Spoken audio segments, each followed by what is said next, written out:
घुटनों में दर्द पहले से रहता है। अगर वो चला ये जो दर्द है जोड़ों में सर्दियों में ज़्यादा होता है।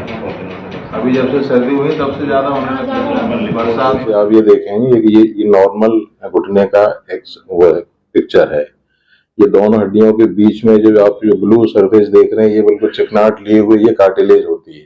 तो कोई भी आर्थराइटिस हो, बारिश के टाइम में या सर्दी के टाइम में, उसमें दर्द की स्थिति बढ़ जाती है लोगों के अंदर। मैं सलाह दूंगा कि सबसे पहले तो अगर जोड़ों के लोगों को दर्द जकड़न है तो उन्हें जमीन पे बैठना, सीढ़ियां चढ़ना ये कम करना चाहिए।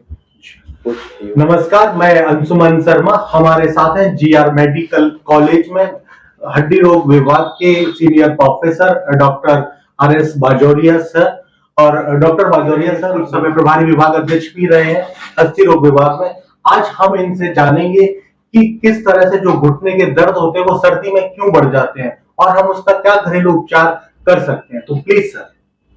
अंशुमन जी, हमारे यहाँ पे इंडिया में जो कल्चर है लोगों के ना नीचे बैठने वाला, स्क्वेटिंग, जमीन में बैठ के सारा ज्यादातर काम काज लोग करते हैं, पूजा पाठ के लिए, खाने पीने के लिए, इवन शौच के लिए भी लोग इंडियन टॉयलेट का इस्तेमाल ज्यादा करते हैं। तो इसलिए हमारे हिंदुस्तान में लोगों को ना घुटने की जोड़ों की समस्या बहुत बढ़ती जा रही है। और दूसरा क्या होता है, जब भी किसी भी जोड़ में जब ये खराबी आती है, जिसको हम नॉर्मली डीजनरेटिव आर्थराइटिस बोलते हैं। डीजनरेटिव आर्थराइटिस कोई बीमारी नहीं होती है, ये क्या एक आपके शारीरिक अवस्था होती है, उम्र की अवस्था होती है। तो हमारे जैसे महिलाओं में करीब 40 से 45 साल की एज में हड्डियों का क्षरण शुरू होता है, जिसको ऑस्टियोपोरोसिस कहते हैं। और उसके साथ साथ ही जोड़ों में घिसाव की स्थिति उत्पन्न होने लगती है। और पुरुषों में थोड़ा सा लेट आती है, 5-10 साल। लेकिन ऑलमोस्ट 90% पॉपुलेशन हमारे इंडिया में आर्थराइटिस, जो कि कॉमन, जिसको हिंदी भाषा में हम लोग बात रोग भी कहते हैं, संधि बात कहते हैं, उससे ग्रसित है। बारिश के टाइम में या सर्दी के टाइम में उसमें दर्द की स्थिति बढ़ जाती है लोगों को। जो नॉर्मल व्यक्ति गर्मियों के मौसम में आराम से चल फिर रहा होता है, लेकिन सर्दी से आते से ही सुबह के टाइम में स्पेशली वो उन घुटनों में, जोड़ों में जकड़न और दर्द से परेशान हो जाता है। जी सर।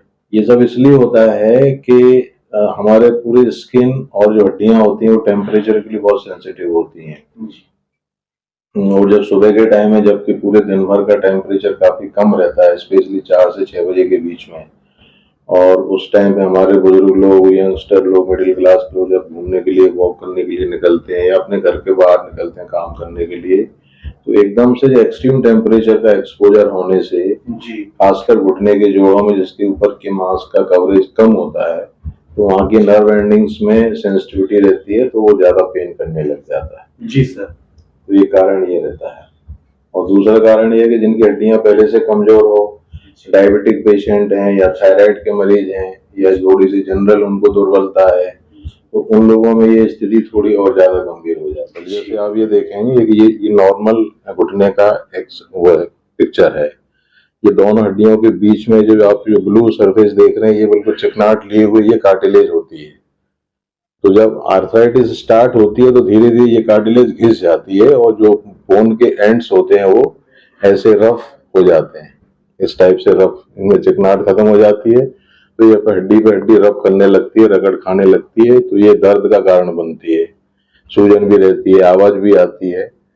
तो ये इसकी स्टेज होती है, ये स्टेज 4 का है। लेकिन जब स्टेज 1, 2, 3 रहती है, वहां तक हम कोशिश करते हैं कि ऐसी दवाइयां दी जाएं जिससे कार्टिलेज ग्रोथ इम्प्रूव हो और जोड़ों की जो दर्द सूजन है वो जल्दी कंट्रोल हो जाए। घरेलू उपाय इसमें क्या करेंगे हम, जैसे प्राथमिक उपचार घर पे करना चाहें तो?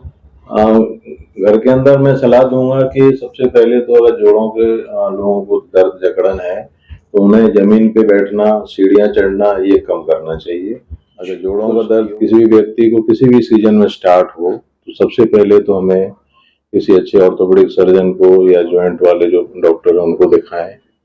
और वो आपको एक कुछ एक्सरसाइजेस बताते हैं। ज्यादातर जोड़ों की जो जकड़न और दर्द है वो जोड़ों के आसपास की जो मांसपेशियां होती हैं, घुटने के ऊपर नीचे की या कूल्हे के आगे पीछे की, वो मांसपेशियों की कमजोरी से दर्द ज्यादा होता है।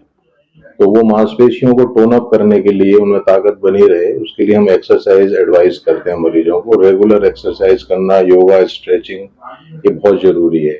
हर आदमी के लिए जरूरी है स्वस्थ रहने के लिए, लेकिन जब एक बार जोड़ों में दर्द आता है तो उसको कंट्रोल करने के लिए एक्सरसाइज बहुत जरूरी है।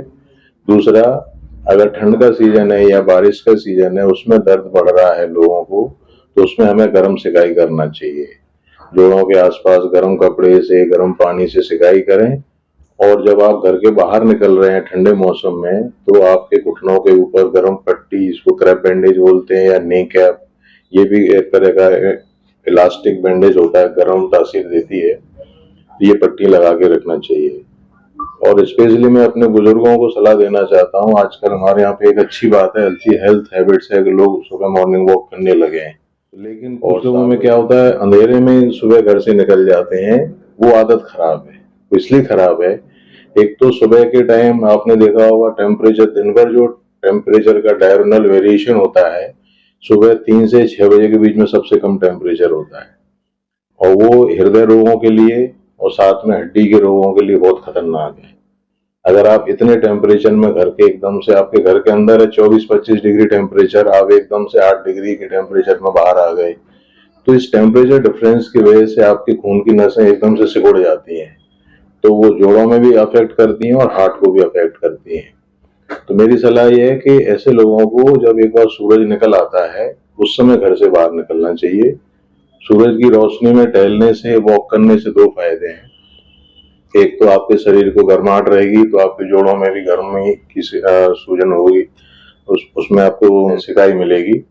दूसरा क्या होता है, सूरज की रोशनी में विटामिन डी का सोर्स होता है, तो जिन लोगों की हड्डियां कमजोर हैं, ऑस्टियोपोरोसिस है, आर्थराइटिस है, इन दोनों लोगों को सूरज की रोशनी में घूमने से बहुत फायदा होता है। तो एक तो ये प्रिवेंशन है कि लोगों को अपने थोड़ा दैनिक जो दिनचर्या है कि कैसे हमें घूमना फिरना है, उसमें चेंज करना है, और जमीन में बैठना उठना कम करना, मतलब रखना चाहिए। सीढ़ियां चढ़ना उतरना, जमीन में उबड़ू पालती मार के बैठना, ये कम रखें। कुर्सी, पलंग पर, सोफे का इस्तेमाल करें। तो ये से हम इसको ना बचाव कर सकते हैं, और एक्सरसाइज नियमित रूप से करें।